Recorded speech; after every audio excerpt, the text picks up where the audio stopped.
하노이 탑에서 가장 중요한 규칙인 원판의 기울성을 설명해 드릴게요. 자, 먼저 원판을 옮기는 두 가지 조건은 변함이 없습니다. 첫 번째는 한 번에 하나의 원판을 옮긴다. 두 번째는 작은 원판이 큰 원판에 놓일 수 없다입니다.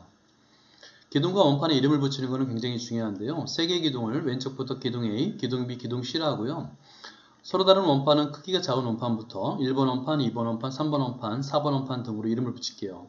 그러면 그림을 어떻게 설명할 수 있냐면 기둥 A에 1번 원판부터 4번 원판까지 4개의 원판이 크기 순으로 쌓여있다라고 설명을 할 수가 있는 거예요. 기둥 A는 4개의 원판을 기둥 C로 옮길 때 이 기둥 C를 목적 기둥이라 부르겠습니다. 당연히 기둥 B는 목적이 아닌 기둥이 되겠죠. 이 목적 기둥을 설정하게 되면 원판의 기울성 뿐만 아니라 원판이 움직이는 이동 규칙을 정확하게 파악하는데 매우 효과적입니다. 이때 1번 원판은 몇 번 기둥으로 옮겨야 될까요? 1번 원판이 놓이는 위치에 따라서 나머지 원판의 위치가 모두 결정됩니다. 따라서 목적 기둥에 따른 1번 원판의 위치는 매우 중요합니다. 많은 수의 원판을 한꺼번에 옮기려고 하지 말고요. 복잡해 보이는 문제를 좀 더 쉽게 접근하는 방법이 있었죠. 다시 한번 단순화입니다. 원판의 개수를 줄여서 규칙을 찾는 단순화를 이용해 보시기 바랍니다. 자, 1번 원판이 움직이는 기둥을 관찰해 볼까요? 원판의 개수가 하나일 때 기둥 A에 1번 원판이 있는데 기둥 C로 옮기면 되겠죠. 원판의 개수가 2개일 때 기둥 A에 1번 원판과 2번 원판이 있는데요. 2개의 원판을 모두 기둥 C로 옮기기 위해서는 1번 원판은 어느 기둥으로 가야 될까요? 반드시 기둥 B로 가야 됩니다. 자, 원판의 개수가 3개입니다. 기둥 A 1번, 2번, 3번 원판이 쌓였을 때 이 3개 원판을 기둥 C로 보내기 위해서 1번 원판은 기둥 B 또는 기둥 C 어디로 가야 될까요? 반드시 기둥 C로 보내야 됩니다.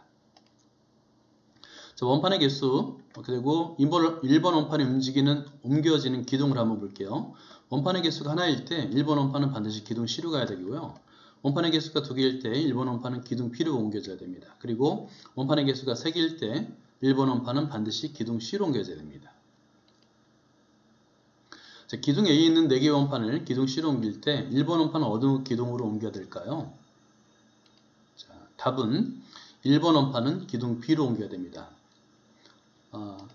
그 다음에는 2번 원판이 기둥 C로 가겠죠. 자, 그런 다음에 3번 원판이 움직일 데가 없어요. 그러면 1번 원판이 기둥 C로 옮겨져야 됩니다. 그런 다음에 기둥 B가 비어 있으니까 3번 원판이 옮겨지고요. 자, 여기서 한번 볼까요? 기둥 C에는 1번, 2번 원판을 기둥 B로 옮겨야 되겠죠. 그러면 목적 기둥이 기둥 B가 되는 거예요. 그러면 2개의 원판을 기둥 C에는 2개의 원판을 기둥 B로 보낼 때 1번 원판은 어느 기둥으로 가야 될까요? 기둥 A로 가야 됩니다. 그러면 두 번째는 다음으로는 2번 원판이 기둥 B로 가고요. 그 다음에는 당연히 1번 원판이 기둥 B로 가겠죠. 그리고 4번 원판이 기둥 C로 가고요. 자, 다시 한번 볼까요? 기둥 C에 1번, 2번, 3번 원판 3개가 쌓여있고요. 이 3개 원판을 기둥 C로 보내야 됩니다. 목적 기둥 C죠? 이때 1번 원판은 어느 기둥으로 가야 될까요? 반드시 기둥 C로 보내야 됩니다. 자, 그리고 이 상태에서는 1번 원판이 기둥 A로 가야 되겠죠? 자, 그리고 이제 3번 원판이 기둥 C로 간 다음에 자, 다시 한번 볼까요? 1번, 2번 두 개의 원판이 기둥 A에 있습니다. 2개의 원판을 기둥 C로 보내야 되잖아요. 목적 기둥이 되겠죠. 그럴 때 1번 원판은 어느 기둥으로 가야 될까요? 목적이 아닌 기둥 B로 가야 됩니다. 그리고 2번 원판이 가고요. 다시 한번 1번 원판이 기둥 C로 가면 15회 만에 최소의 이동 횟수로 4개의 원판을 모두 기둥 C로 옮기게 되는 겁니다. 자, 원판의 개수에 따라서 1번 원판이 옮겨지는 기둥을 잘 살펴봤습니다. 1개일 때는 1번 원판은 목적 기둥으로 가야 됩니다. 반면에 2개일 때는 1번 원판은 목적이 아닌 기둥 B로 가야 됩니다. 3개일 때는 1번 원판은 목적 기둥 C로 가야 되겠고요. 4개일 때는 1번 원판은 목적이 아닌 기둥 B로 가야 되는 거예요.